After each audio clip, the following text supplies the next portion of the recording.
Yo guys, today we're going to watch a video called Let's Talk About Why It's Harder for Gachas to Make a Good Story. Okay, this is actually a very interesting thing. I have seen reasons. I think I have analyzed why some gacha games doesn't really have good story, and more because they got locked by the audience. Like because the audience is like this, they sometimes too caters around the audience too much to the point that it kind of ruins the story in a way because they forced to pump out more female characters to the point that it doesn't even make sense to have so many female characters like Water Weaves and everything. Like it's kind of obvious why sometimes it doesn't feel real, the story. But and this is by Tsunul, the one that I think he's the one that created the iceberg video. So yeah, it's been that he has been posting a lot. So yeah, let's watch this. And during it I bought a bit ago there was a Steam sale, and during it I bought Trails in the Sky. What I imagine is the first game. I mean, at the very least, I hope that's what they mean by Chapter 1.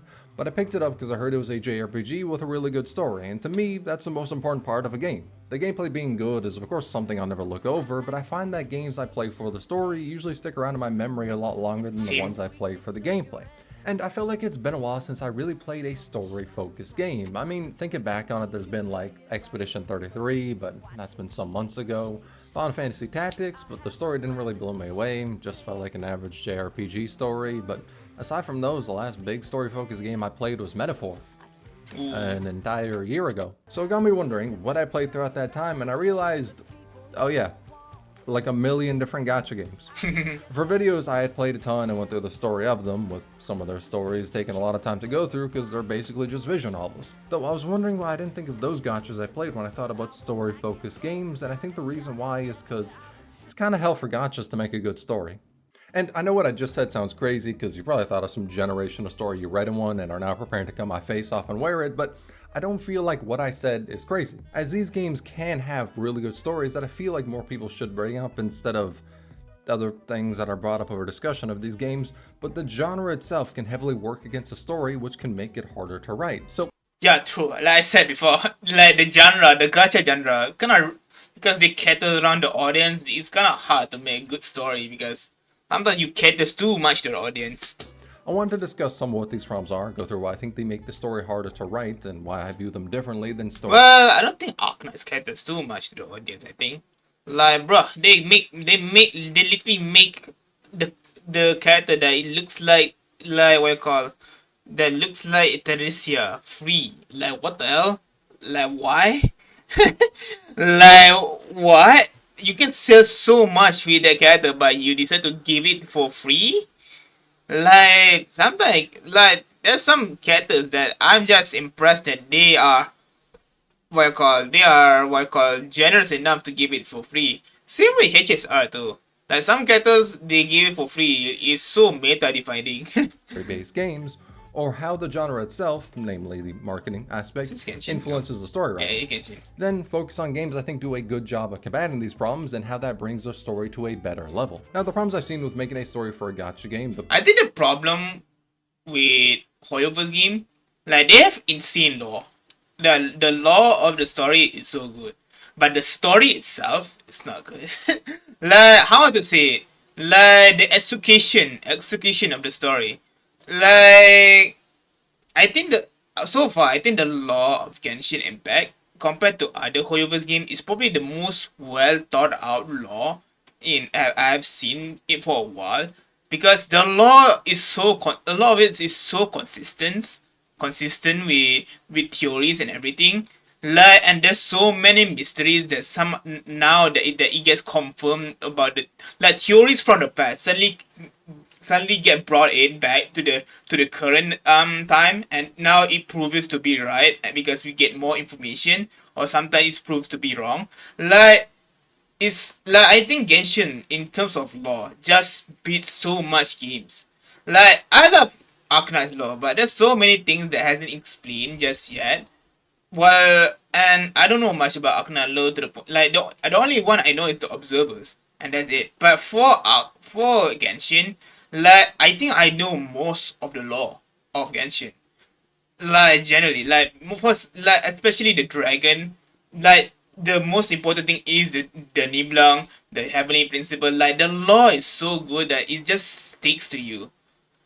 But the story itself sometimes, like, like it does break your immersion when there are only some male characters. But I think Nokrai did it very well because there's so many male characters in that patch. But yeah, but for other games, I don't think HSR is bad. It's just the story installing is bad. Like Emphorius was very good. It was a very emotional. And then we have ZZZ with 1.4. I still think 1.4 is the best story for ZZZ. Then we have the great one of the greatest stories, which is Honkai Impact. Like holy, like even the start of the story was it was such a good what I call hook with what you call with better shonen terms or better shonen concepts, to be honest. Common pitfalls you have to deal with are, to focus first on characters, a lot of the problems stem from the desire to sell as much as they Yeah, can. This makes it so they're often being made to revolve around the protagonist, being watered down to sell, not having big connections between each other, not existing outside of their marketing segments. that's why I like Genshin. Like characters, like side characters, whenever they do events, they show more of their relationship with each others.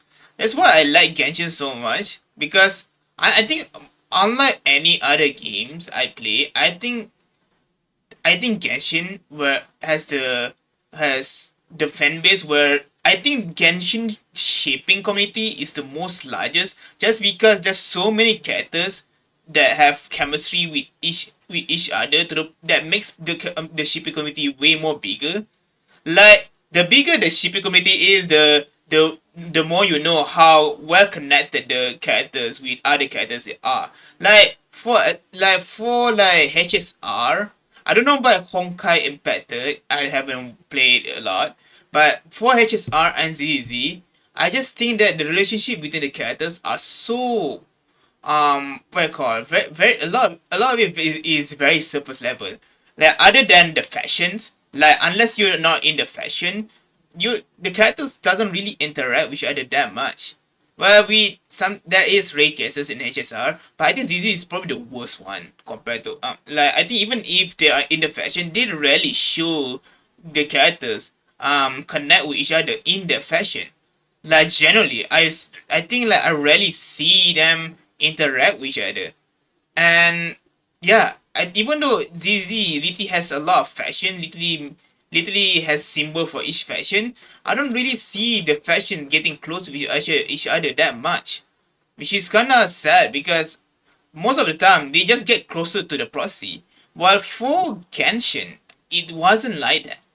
Yeah, I'm not glazing Genshin a lot, but that but in terms of gacha, in terms of what you call gameplay, I would say Genshin is probably the worst. In terms of storytelling, they are decent, but in terms of characterization, I think Genshin did the most well compared to all the games, and they want and maybe because they didn't really try to focus trying to what I call trying to force this waifu bait character like of for example Silali, and I think they like in the past there isn't really any ship with or any waifu bait characters where people would think it is waifu bait, and I think in Nathan that is start to have those type of characters, which is you obviously Sitlali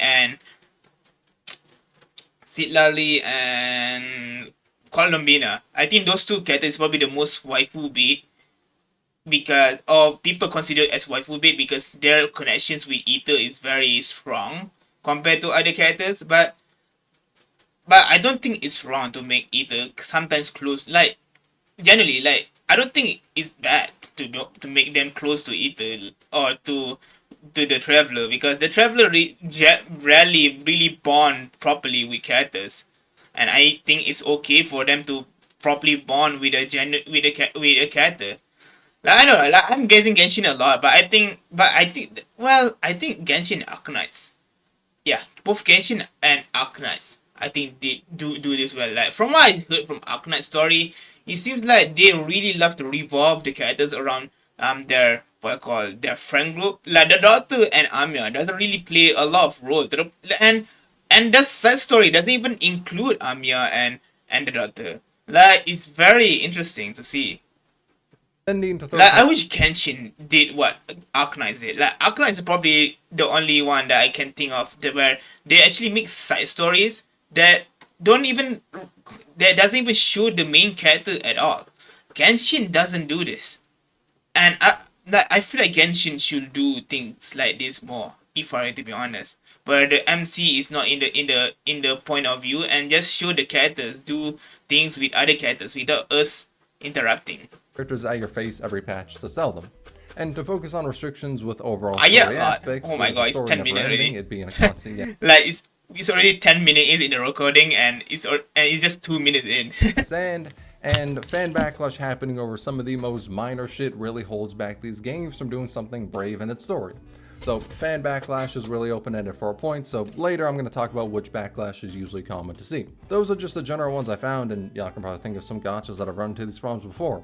Namely, if anything, the fan It's very backlash... showing this anime a lot. Oh, I didn't mean to do that.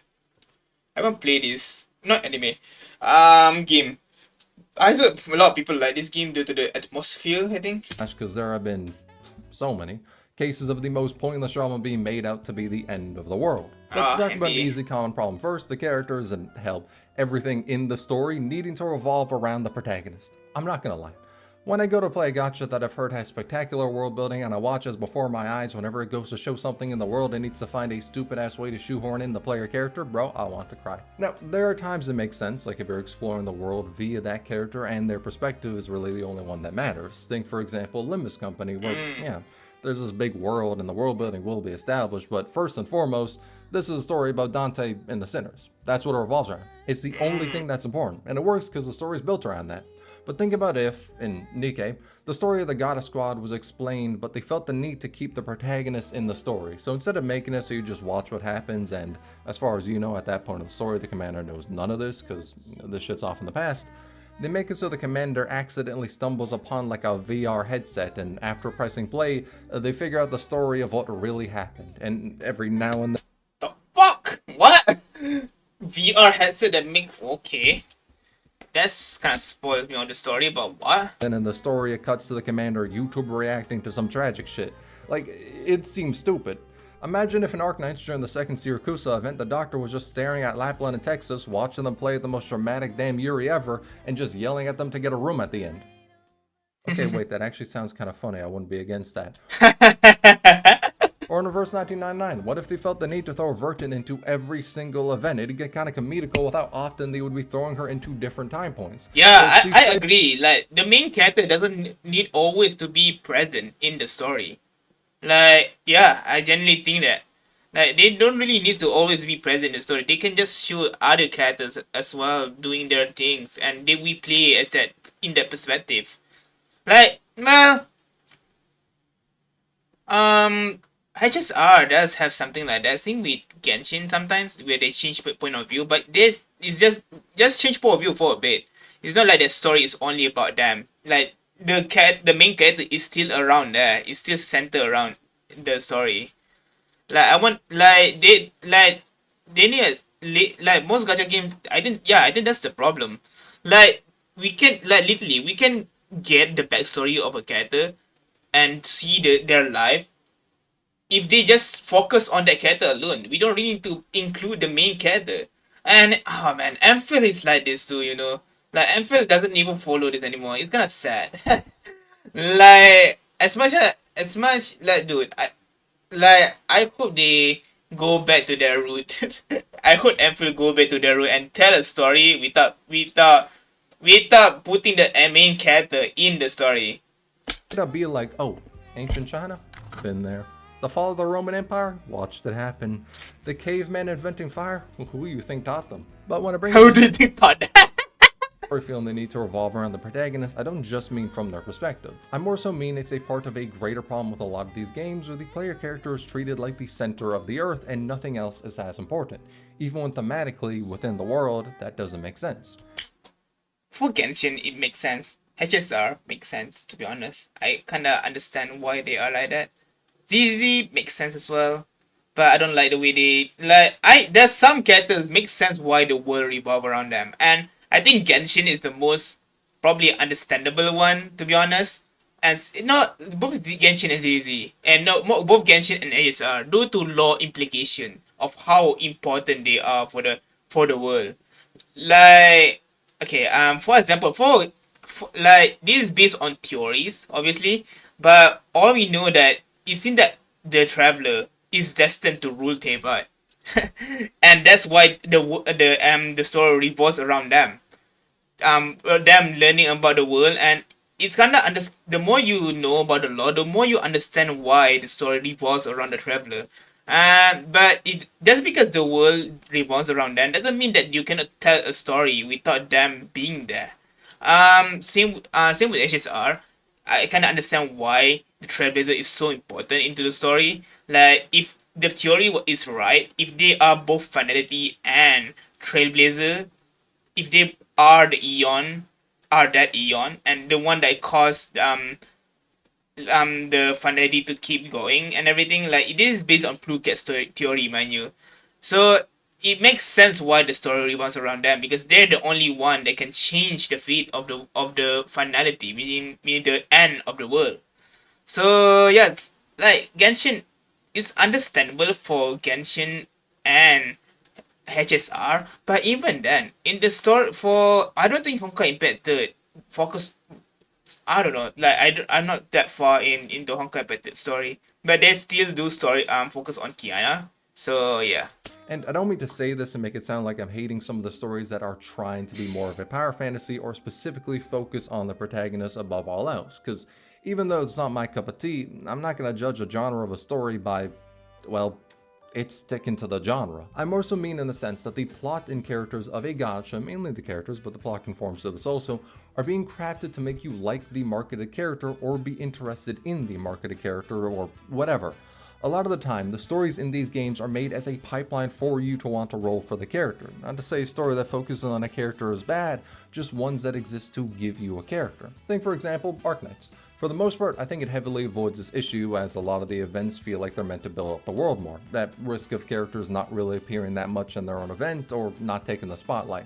Like Ascalon releasing with a Babel event story, but being far from the focus of it, as that story mainly focuses on world building. But since Arknight's been going on for a while, of course it has event stories that are misses, and if I wanted to look for one that just felt like it was there to sell or focus on the banner character, Gavio the Great Chief Returns is easy pickings. For overall plot significance, nothing important really happens. I am being dead ass. It feels like a filler episode of an anime. Not just because it's also a beach episode too. The entire story is just a pretty minor conflict between Gabriel and Eunectes. However the hell you pronounce that name. And it's clear it was just made to introduce Eunectes as a character. That's it. That's all it does. I wouldn't even say it's all that good of an introduction to Sargon because the region's so vast, you also got places like this in it, so you can't really use it 100% for that. Then let's look at the one right next to it, Mario Neural. Even though it focuses on her and is very much her story of going through the tournament, it sets up Pinus Sylvestris, tells more about her family, and is set up for Nearlight. In The Great Chief, all it provides to the overall plot is Eunectes existing. But Mario Neural, released right after, does so much more. That's the difference I'm talking about. One feels like they needed a story for a character banner, the other feels like they wanted to tell a story about the world with interesting characters. And yes, of course, it's early Arknight stories, so there definitely were some growing pains back then within the plot. This isn't meant to be me condemning the story, as I think it's one of the best I've read, and I also plan to praise it later. It was just an easy example. But it's seen, holy shit, oh my god. But, you know, okay, to be fair, I don't think we could fully blame growing pains. I mean, dear God, before this was Twilight of Olamund and Dark Knight's Memoir. After was Mario Neural and Mansfield Break. Okay, so, you know, maybe Growing Pains had a fair bit to do with it, but that's the difference I'm talking about. It feels like most gachas make story as a vehicle to sell their characters instead of making an interesting world with characters you are invested in. In Arknights, there's a laundry list of NPCs I want as playable characters. But yeah. in other games, I don't got any NPCs I care about because whenever a new character is brought into the story, it's when their banner is up. And when that banner is gone, we get to witness some KGB level operation against that character because goddamn, we never see their ass in the story again. Yo, they ain't even on the back of a milk carton, bro. They get turned into alchemy dust when that banner timer hits. Yeah, agree, but I don't think Genshin does that. Like I said before, Genshin doesn't does this. Same with HSR. ZZ kinda almost going to be like that, but there are introducing bad old characters, Billy and I hope ZZ doesn't go to the Wua route. I hate Wua. Sorry. Like I generally 3.1 was a blessing in this was a blessing, to be honest. I didn't expect them to go that hard with Emil's story, but even then, I doubt they're going. I feel pissed because my favorite character will not appear again after their banner, and that's bullshit. That's why I don't like the Sometimes that's why you don't like gacha games sometimes. I Genshin right now is very close to endgame, if I need to be honest. In the past, I can see most of the characters returning, but right now Genshin is so close to endgame, so it's kinda hard for them to make old characters keep reappearing. Because they are very close to endgame and the story is about to end. Especially for the Teva chapter, mind you. The story is almost going to end there. So it's understandable for why Genshin's story where the characters would probably not show up much anymore.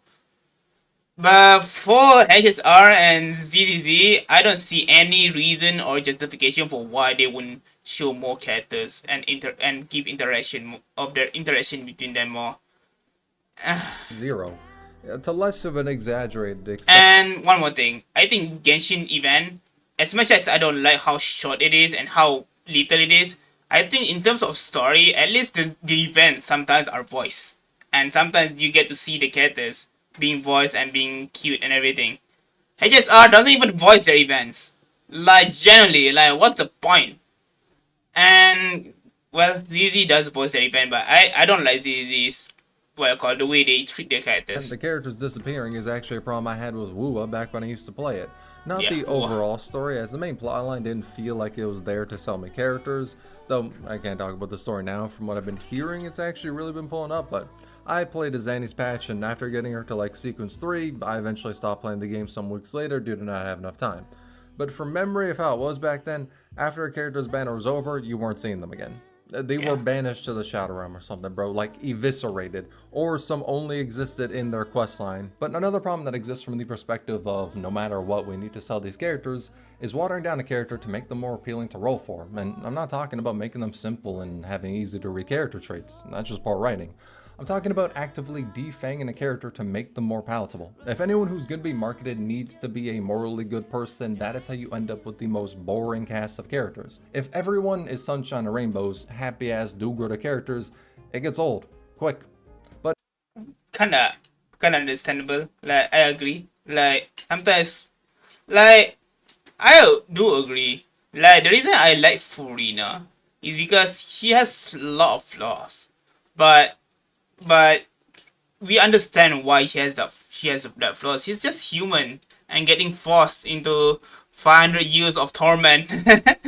I try to remember all my favorite characters in Hoyoverse games. For Genshin, my favorite character is Wanderer.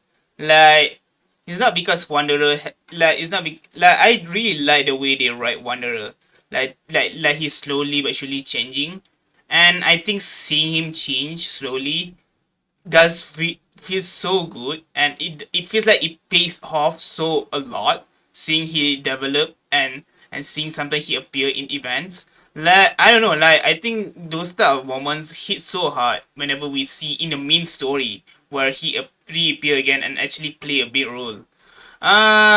So yeah, Wanderer is my favorite character in ZZ. And not ZZ, in Genshin. ZZ, my favorite character is only Miyabi, and that's it. And only because of Aura, I mean, there isn't any interesting characters where I actually like them. And then we have HSR. My favorite character is probably the one that is either yeah, it's either what do you call Finon, Sarini, and Firefly. Firefly due to I have personal reasons why. It's just a guilty pleasure, to be honest. I don't know why I like her. But I think But yeah, it's the obvious choice. The one that I like is the obvious one, which is Cyrene and Finon. But they don't really have interesting characters. Like yeah. Hoyoverse doesn't really have any. Well, they have not really interesting characters. They do make villains as a character sometimes, but very rarely. It's also entirely the case that some people don't want to roll for characters who are pieces of shit. Like, I remember seeing some people saying they weren't about to roll for Virtuosa on Arknights because she's done some fucked up stuff in the story, which, if you don't want to pop off, you ain't gotta.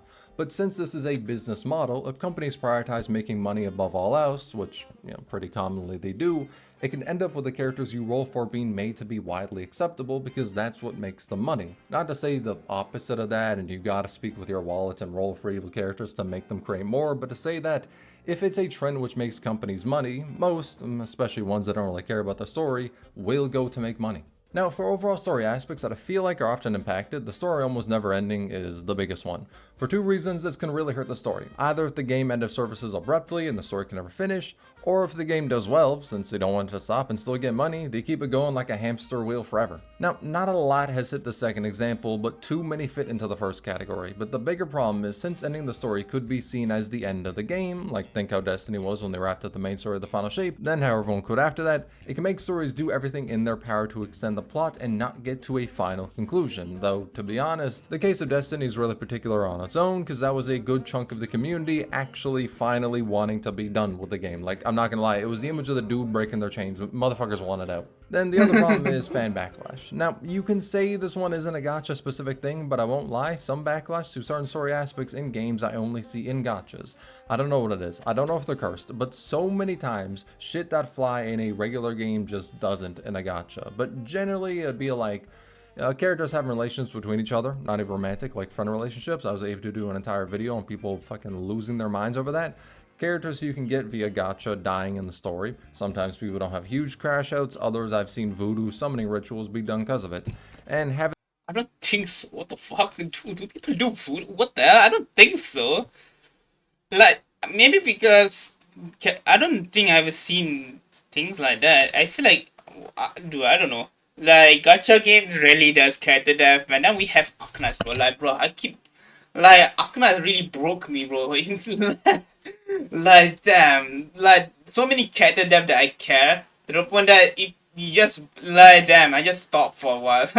the protagonists either shown as weak or have weakness. Now, I think a lot of these restrictions for the overall story can come from the idea of I spent money to get this character, I feel entitled to how they're written, so if you write them in a way I don't like or kill them off, I'll be mad. Not to judge if that's a fine perspective to have, because I don't care to get into that now, but it can hamper Well, I don't mind they kill the character, but make them playable. Frost Nova.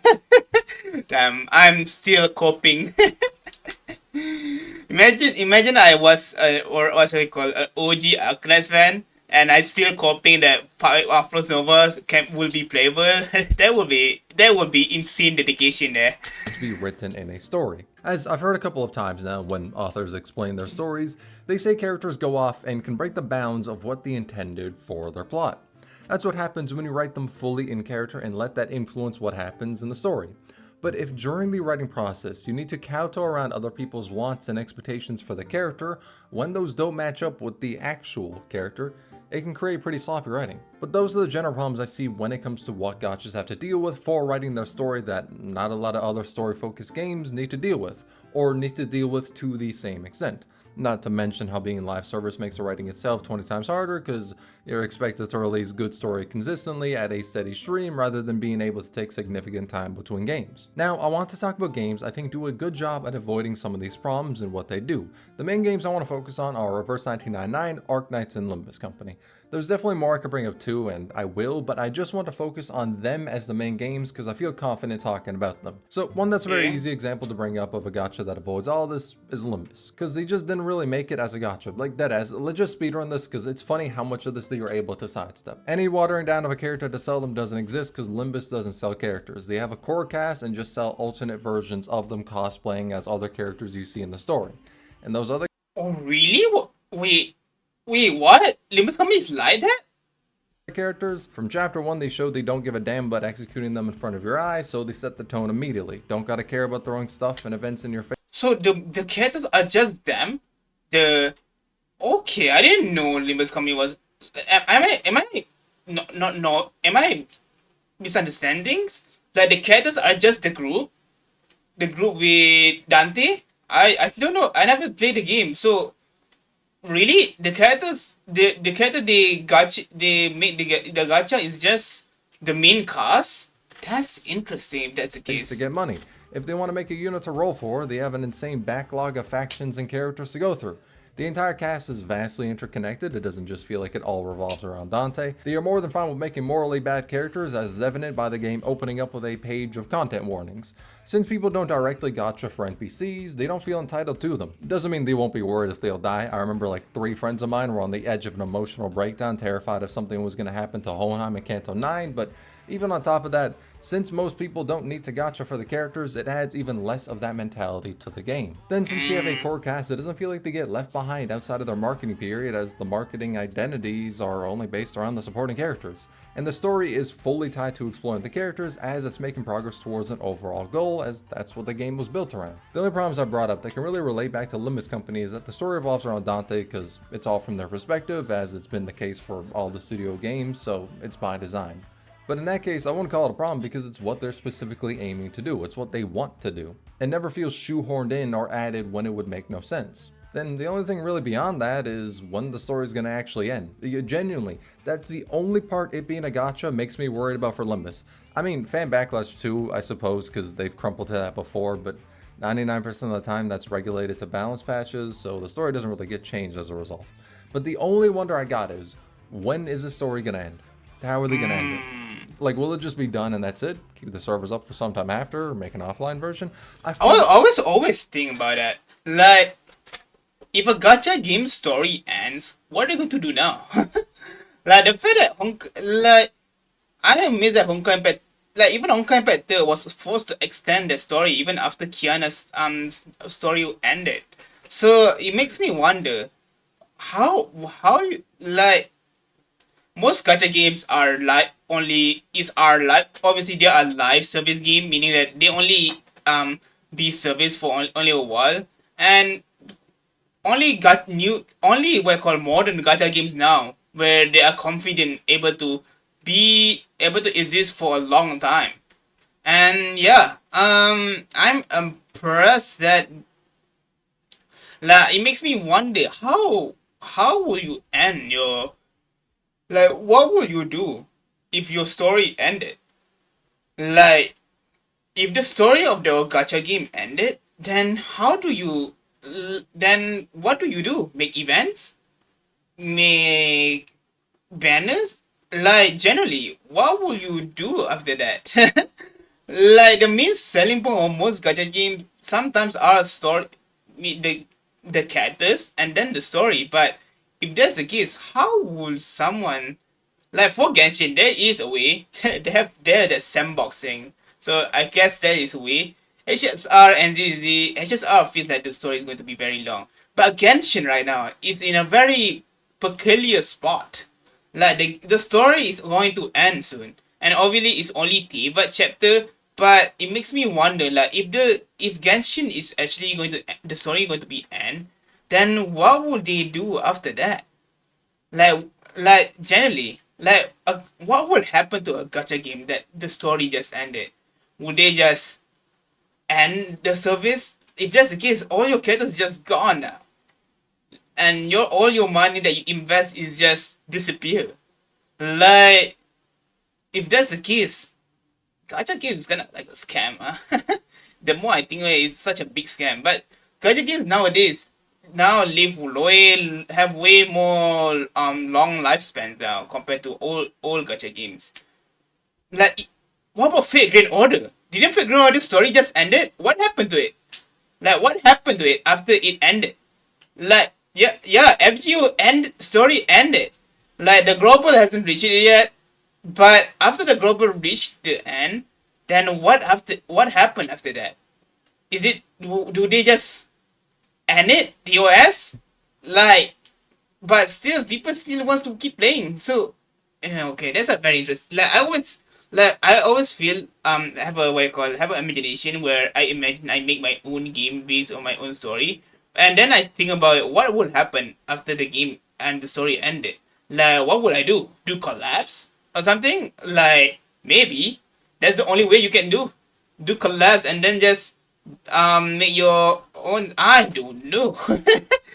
Like generally, like what would a gacha game? What would happen to a gacha game when the story and everything has end? Like, how they going to survive after that? Like, would they just make a like one way I can think of is just make it a full game after that?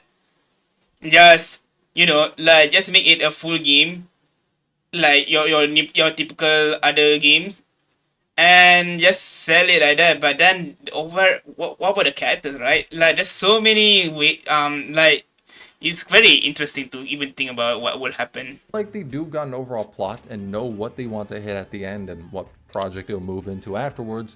Just none of us have an idea of what that's going to look like. But it does make it a good example of a game that is a gacha, but due to being so outside of the norms, they can largely avoid these problems. And one to a bit of a similar extent is Reverse 1999, which I was able to play the 3.4 story a bit in advance for this video, as this video is sponsored by Reverse 1999. Oh, But it's also an example of a game where it doesn't feel like it needs to have its story chained to the protagonist.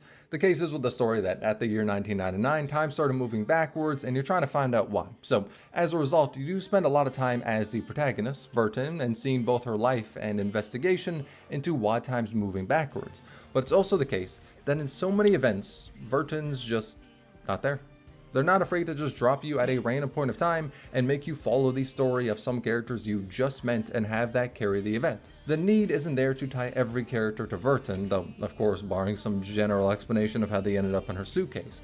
And they're not afraid to have the characters in it have very deep connections to one another. In fact, the community actively wants and praises the multiple times the story has done that. But the 3.4 event is an example of what I was talking about. It drops you in China as you follow the story of a girl seeking longevity, as the girl is a Yao. Yeah, basically, even though she looks like a human, her actual form is a reed. Don't question it. So her life, basically, even though she looks like a human, her actual form is a reed. it's a weed what? Don't question it. So her lifespan is as long as a reed's lifespan. When winter's over, she's gone. And in her search for longevity, she comes across various points where she can look into what happened in the past. And does Vertin appear there? Nope. She ain't in the story at all. Instead, she follows the story of another reed who also went on the same path and shows her connection Holy to animation! Yeah, the mouth is really moving. What the hell? What happened to the game while I was gone? You know, I'm not gonna lie. It's I don't know 3.4. why. It's already 3 years after Reverse 99 release. Damn, it's been that long since I played. Paper Heron. Yep, far from one of the most out there names I've seen a gacha take. I mean, Asbestos still takes the crown, followed shortly by Cement, but I will keep it 100. If it has meaning or connection to some either folklore or wuxia stuff, I'm down for anyone to fill me in. But the event story is built on the bond of Paper Heron and Mayfly. It's through and through their story. They're the entire focus of it. It shows their connection and how the events later on try that connection. And displays how much this longevity means for Mayfly, someone who could only live for a few months. It's something that, if the story had to shoehorn in the protagonist or make it revolve around them, it'd lose a lot of meaning. Like, just imagine Mayfly breaking down about dying in a few months and just cuts to Vern taking her hat off, scratching her hair and going like, man, whew. Yeah, that's rough, buddy. It's because of this why Reverse 1999 is a good example of why having your story be able to exist outside of the protagonist can help break the mold. It doesn't feel like you're going through the same stuff on a different day, and in particular, them not being afraid for characters in the game to have deep connections is a breath of fresh air, as I'm used to gachas only softly treading into those waters to not make people mad. And for Arknights, much of the same praise for Reverse 1999 can be said, mainly how it's fine with making stories not involve or be centered around the main character. There's so many plot lines in the world that progress without the Doctor being there. And ones that do focus on them end up feeling earned because the story took the time to build the player character up and show their importance in the world. Yes, at first people were glazing the Doctor, but when it was revealed they have amnesia, people were terrified. Some scared, some disappointed, and some suspicious of if that was actually the case. It created intrigue. Also made the Doctor feel more human because they weren't shoved up to be a beacon. Them doubting themselves added to that too. It's night and day when compared to Enfield, where you having amnesia gets some characters to perk up, but it really just feels mostly forgotten unless it's needed as an excuse for Perlica to explain something about the world. It's why Levitane's story quest, where the Endman shows their insecurities, was one of— Yes! Yes! I have seen so many times. The Forbidden Story is the best story of Enfield. I don't like it. Still is the best. Like I love like Elmin is such a lovable character here because he shows his insecurities here. Like he was such an interesting character in Leviathan Story Quest. my favorite writing moments in the game. It felt real. The Endman didn't seem like just a pillar. They felt like a character. It's just too bad that didn't bleed much into the actual main storyline. But back to talking about the plotline Arknights, it's such a common problem for gachas to forget their cast of characters, as if you're constantly making them, it's hard to give them all screen time. But the business model insists you make a new batch of them every few weeks. And Arknights does fall into the same problem with a good chunk of the characters, mainly the 4 stars and stuff. However, because they have set a core cast of characters to be in the spotlight for various plot lines of various areas, it's a good way to make sure a wide net of characters stay relevant and keep getting development. Like, after Lingering Echoes, Evanhosa wasn't thrown away, he pulled up in Zwillingsstrom. Arturia, teased in Lingering Echoes, pulls up in Hortus de Escapismo, appears in Zwillingsstrom, then goes off to pop off in Massa's Travels. Saria, she's got the Rhinelap plotline. Mansfield, Dorothy's Vision, Lone Trail. Because they spent time building their world, they're able to have a different core cast of characters based on the region's story, which makes it so the characters in that plotline don't end up feeling one note, brought in and thrown away when their banner's done. Now, from what I've explained so far, any more examples will be me repeating more of the same, as my thoughts basically boil down to, in a story, the characters are the lifeblood of it. When those characters are set up purely for making money, there's a lot of pitfalls that can make those characters feel less interesting in the pursuit of making money. Most obvious to see is them only existing for one patch. It can end up making the cast feel less important. Think, for example, about a Final Fantasy game. Your main crew of characters in it, that's the main crew.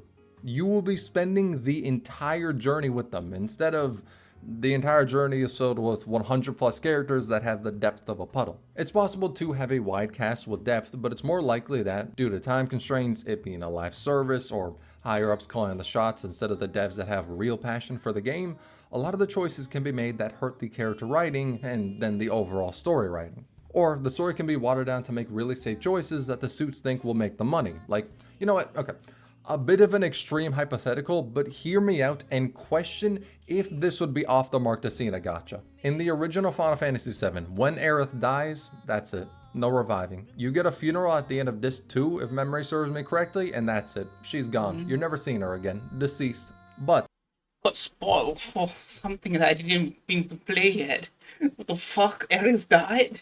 What? I just got spoiled in the most... What?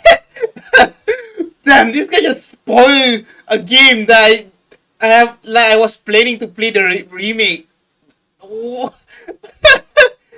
Okay, that's interesting. Okay, oh my, bro just spoiled something that I didn't want to be spoiled without even make me prepare for it.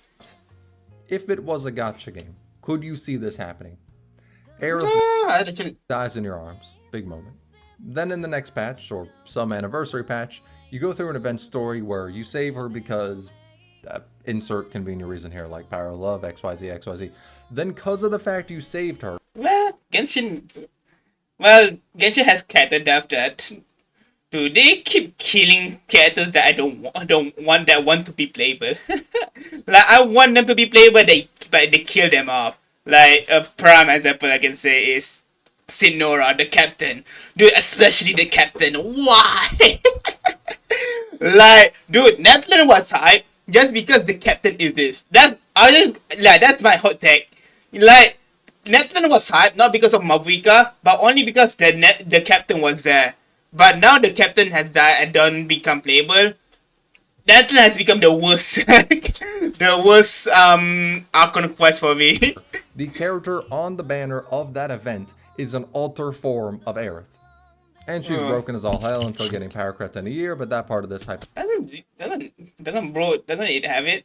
Doesn't Akna have it? Civilized Eternal? I know it's not really what you call Teresa, but they look the same. So in a way, they kind of bring back Teresa without bringing back Teresa. Hypothetical is unrelated to the idea of the story, but is that actually off the mark to see happening?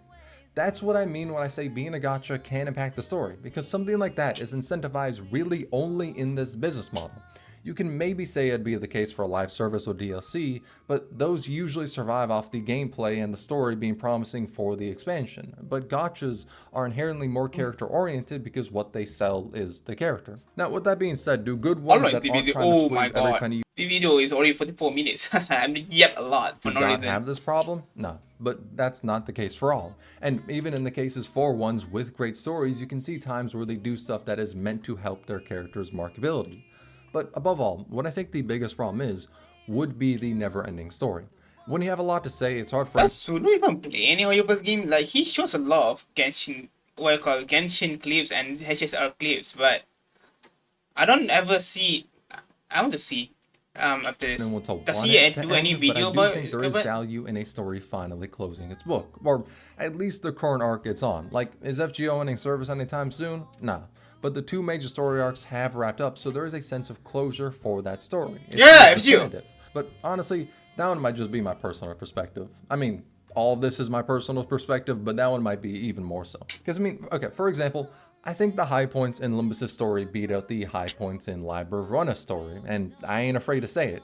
But if you ask me which I think is the better story, I'd easily say Liber of Runna, because it's definitive. I know how it's full from beginning to end. But if Limbus keeps this same level of quality up till its ending, that alone would elevate it to honestly top 5 stories I've read in games. Not even if it improves during the upcoming cantos, just if it stays at its current level till the end. But those are the reasons as to why I think, on average, the story in gachas don't hit as hard as the ones in fully released games. Not to mention how long it takes to build the story up. We all talk about early stories in gacha being ass. Yeah.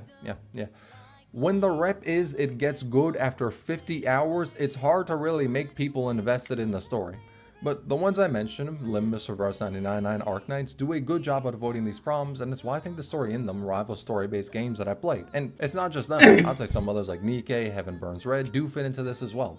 I just don't feel as confident talking about them as I do the other games because I'm yet to play them as much. So I don't feel as though there's as much depth I can give in my discussion. And for some others I played but dropped, I didn't want to talk about them without some caveats to explain that I don't know how the story is in them now. Like, Honkai Star Rail, I can judge up to Penacony. Beyond that, couldn't tell you anything. But I wanted to make this video to discuss these problems that I've seen pop up over the course of me playing a bunch of different gachas for my videos, as I do think there's an interesting discussion to be had, and recently, I've just been wanting to play more story-based games. Kind of, especially because Final Fantasy Tactics left me disappointed as hell in the story, because it's mid after years of everyone saying it's one of the best Final Fantasy games. But I mean, hey, I just had to sneak that one in there. I'm sorry, that's still a fresh wound. I'm not letting that one go. You can say it's a garbage take, but I don't care. It's true. Interesting video. Oh my god, I somehow make this video way more longer, bro. I had to make this video twice as long as his video somehow. I guess this is the power of a yapper. Wait, what the fuck? I want to see what kind of video do you make? Like, he made these 2 videos and there's more. Or he made Limbus come. Or he did make this video. After that, he doesn't post as much videos, huh? Other than these two videos, suddenly. First, what is this? The problem with making honest reviews. Wasted potential, doing everything, yeah, he doesn't really play.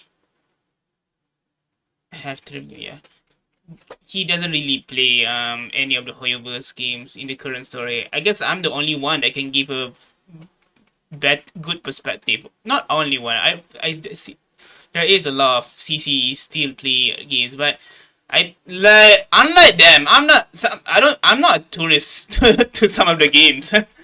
Like, I genuinely know all the lore for all 3 Hoyoverse games, except for Kaipet 3rd, obviously. Like, I know the lore and all the theories. I invest on all the 3 games, so I'm not a tourist to all those 3 Hoyoverse games. Unlike, I think an example where Poki, like Mr. Poki, the Singaporean guy, Singaporean CC, he plays 3 of the Hoyoverse games and also Enfield as well. But I don't think he know anything about Arknights. Like, I think he saw some videos but I don't think he knows anything about lore or of the story of Arknights, how good it is. Like, but and even with the three gacha game, I don't think he knows most of the lore or the proper lore of the story. Like, like the theories and the lore, like generally, I'm like even his main game, which is Honka Star Rail. I don't think he knows that much. I don't think he gives a good reaction when it comes to what I call when it comes to story reaction. He doesn't really do. He doesn't make theories. He doesn't really question everything. He just react like sometimes, and I don't like I try to at least speak whenever I react to something, but sometimes it's so hard because I'm sometimes I'm so focused and sometimes I just like it depends on the mood. Like for this video, oh my, like my mood was different, huh? Like I somehow able to make this twice as long. Like I was really mood in I was really in the mood of yapping this time. But in some other cases, sometimes I'm not in the mood to yap a lot. So it really depends on the mood. But I like but whenever you do story content, you need I wish more CC question more, give a genuine reaction, and then make theories or something or analyze what is happening. Because I feel like most CC doesn't do that, but well, there is okay. I really like in terms of Genshin, what I call reaction. I think the Jonathan is probably my favorite, even though he doesn't really what I call follow the law that insanely like brand online. But I do think that in terms of reaction, I think he is a very fun one. I like how reactive he is. While Brandon Online, he's not reactive, but he does make analysis, but it's not as entertaining, I guess. Yeah, I want to be more like the Jonathan, where I can be so shocked, generally shocked, and give a shock reaction to all of things. Like I think I have so much fun in reacting to Arknight story. Like because it's so fresh and new. I didn't get any spoilers, and everything is so new that oh my. But yeah, I think that's all I can say. Thank you for watching. Please enjoy. Please subscribe. I appreciate it to see more of my content. And yeah, peace out.